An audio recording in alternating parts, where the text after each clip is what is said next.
Okay, so I came out here and I looked at all these tanks, inside of tanks, and tanks, inside of tanks. And I had a new tank there, but I decided not using that one. And then there's tanks inside of tanks, more tanks inside of tanks, and backgrounds and whatnot. And then there's just a lot of tanks, a lot of, and I got some lights. Those are the lights that work, separated from the lights that don't work. Lids, and then there's some more lids here, and then I've got some junk and miscellaneous pieces of equipment, sponge and filter stuff and air pumps, and then there's more wood and shells and decorations and foods and whatnot. Here's some substrates, hoses,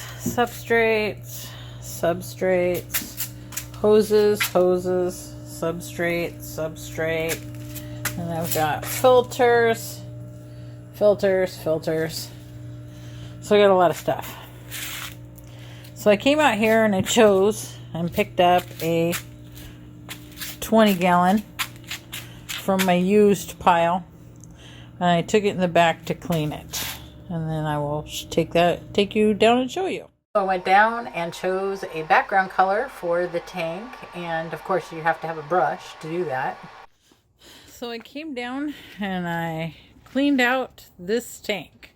I scrubbed it down, and then I picked a blue paint to paint the background with. I wanted a dark blue. And then I also used this Barkeeper's Friend. It kind of takes off some of the mineral deposits and whatnot off of some of the tanks. It does an okay job, but then I rinse it super thoroughly, and so now I have a fairly clean tank. So this is taking me to use. This is the blue that I chose to use as the background. I'm just going to do dark blue. So here is the tank painted. It won't look quite this bright of a blue once it's down in front of a solid wall. It won't have that light shining through it, but there it is with the background painted. And then if I step over here, I've picked out the substrates that I'm going to use. I'm going to use this. I think this is like an Eco Complete, but I'm going to pull all the little hot pink pieces out of it. And then I'm going to cap it with the black sand. And then I've got another container of the Eco Complete hot pink mix down here. So I should have plenty of substrate. So this is the substrate that I'll be using. I have wood sitting on my back deck, seasoning to be used in fish tanks.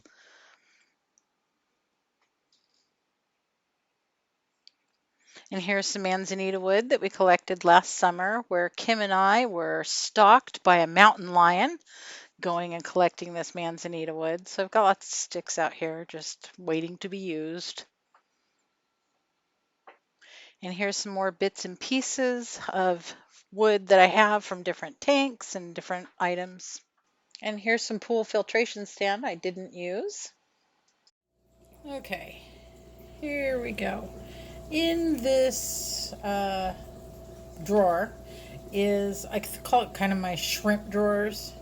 And inside these I collect up oak leaves, dried oak leaves. There's catappa leaves, and I got more catappa leaves, more oak leaves. I've got magnolia leaves that we get from our club, and then also these magnolia pods. And the shrimp love these things, so I boil them when I get them, And you kind of harvest them off the tree after the seeds have fallen out, or most of the way anyway. And let's see, let me pull that up here in the light. And then anyway, you boil them, and then the shrimp, like here's one that my shrimp have been going to town on, and they just love these magnolia pods. So something really fun.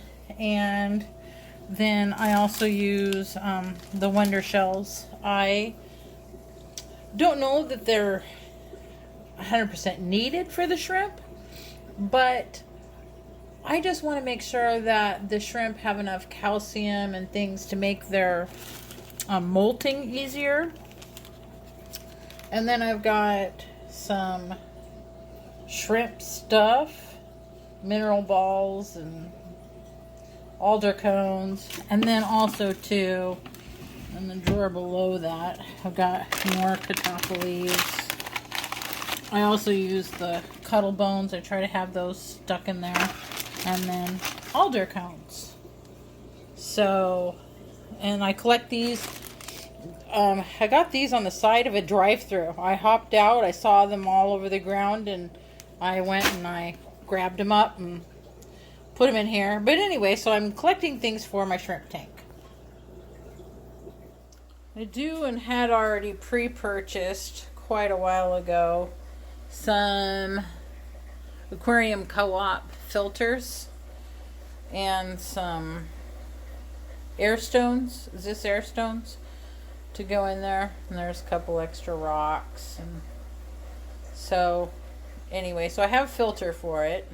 I was just getting ready to feed my shrimps, and I just wanted to kind of take a quick video to show how many shrimp are in this tank.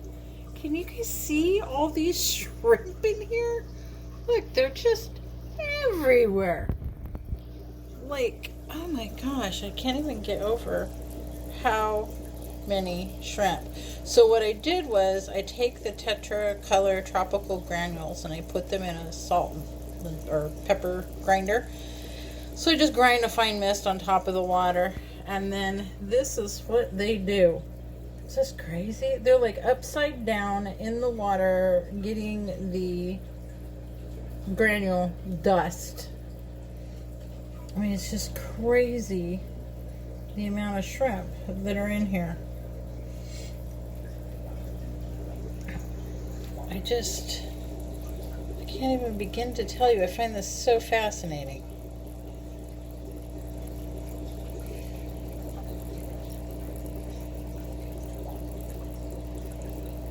They're all just upside down. Aren't they funny? Crazy. Anyway, I just thought I'd share that part. So here I am boiling catappa leaves, alder cones, and this magnolia pod. And so I'm boiling all this stuff. I want to keep it in there for about 2 minutes.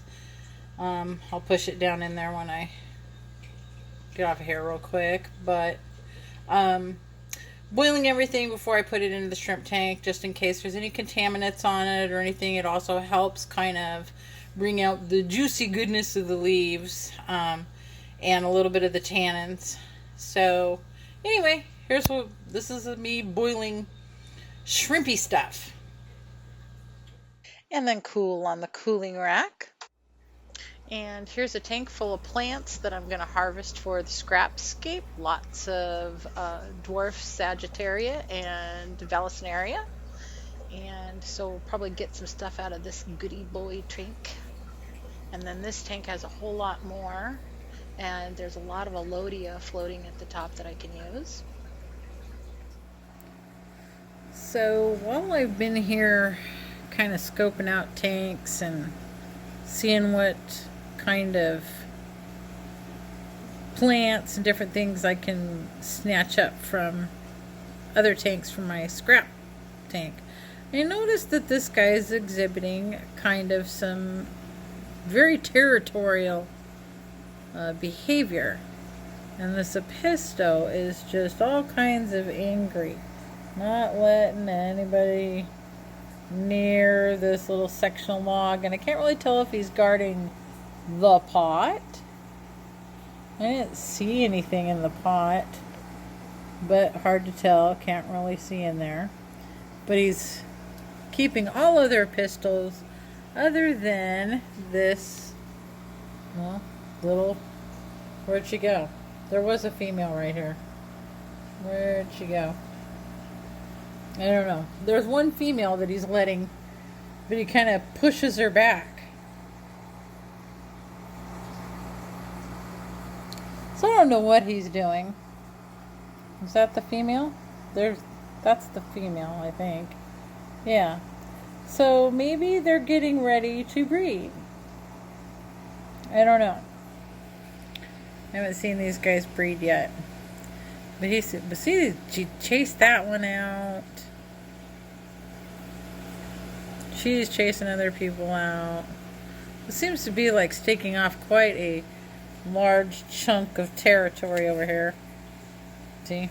He's just not letting anybody around. So anyway, just thought this behavior was a little bit odd.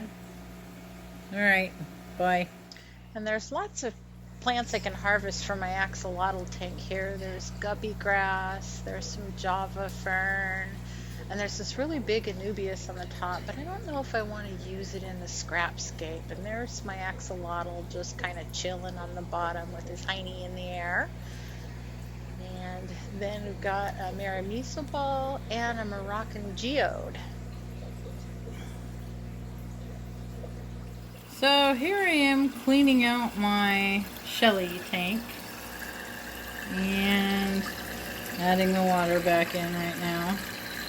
And I got to looking, and I've got a whole bunch of new little dwarf Sagittaria. So I think I'm going to take some of this dwarf Sagittaria. I've got, looks to be at least 100 plants in here, at least. So I think I'll take a little bit of this and put it into the new aquascape. So anyway, here's some more of the origins of the plants that I'm putting into the scrapscape. Rare sighting of the big marble mama. Big marble crayfish. Sorry about the glare here. Oh, look at her. Little babies wiggling all about. She must have just really released a batch of them. This is my self-cloning mama. But usually you don't see her out like this. So this is kind of a new thing. Okay, so here's some couple of the ones that I picked out of the tank from the Shelly tank. And I'm going to be putting these into the new scrapscape. So I take Bacter AE and I put a little partial scoop when I'm first starting out a fish tank, or excuse me, shrimp tank. And then I fill it part way with water and put the scoop in here, and then I take it and I shake it up so that way when I pour it in, it's nice and mixed up, and it helps with the whole bacteria thing with shrimp. And so I use it quite a bit with my shrimp tanks, and I try to do it at least once a month. It helps with their appetite, gives them some extra nutrients. So this is something I use, and especially to start off a new shrimp tank. And here's the finished scrapscape. So I've got everything in here now, including the livestock. And this is the only part of the challenge that I cheated on a little bit because of the quarantine and because of the COVID. I decided that I really wanted to spend some money on my fellow YouTubers and support part of my fish family. So I ordered the shrimp from Lucas Bratz, and I had them shipped to the house. So it was no contact. I didn't go out to buy them, but I did order them online from him directly. And there's the shrimp. He's crawling all over that magnolia pod. The shrimp, like I said earlier in the video, just seem to really like these magnolia pods. And the black and white stones that I used in this scape are from when me and my daughter, we go down every year to the redwood forest, and one of the beaches has a lot of these black and white rocks, and I thought they'd add some interest and contrast to the tank. So I added them, and they seem to really be enjoying them. I keep going down to the tank and looking at them, and they are on those rocks a lot. And here's a shrimp going onto the catappa leaf that I put in there. They use that as an extra food source, so I like to add those into the tank. That way they're making sure they're always getting fed and that there's enough. The woods and the pods and everything were all from previous tanks or collecting that I'd done, except for the catappa leaf. That way I just have a great big stock of. And then the alder cones, I had jumped out of the car and gotten those, as I said earlier. And so these are the ones that we were boiled and put on the rack upstairs, and see how the little shrimpies like to crawl all over those and pick at those. I find that a lot of fun. And the shrimp hides that I found out in the boxes of stuff that I saw at the beginning, or you saw at the beginning of the video, I found that in those containers. So I wanted to use that in there. And there's a Nubius that I pulled from one of the other tanks.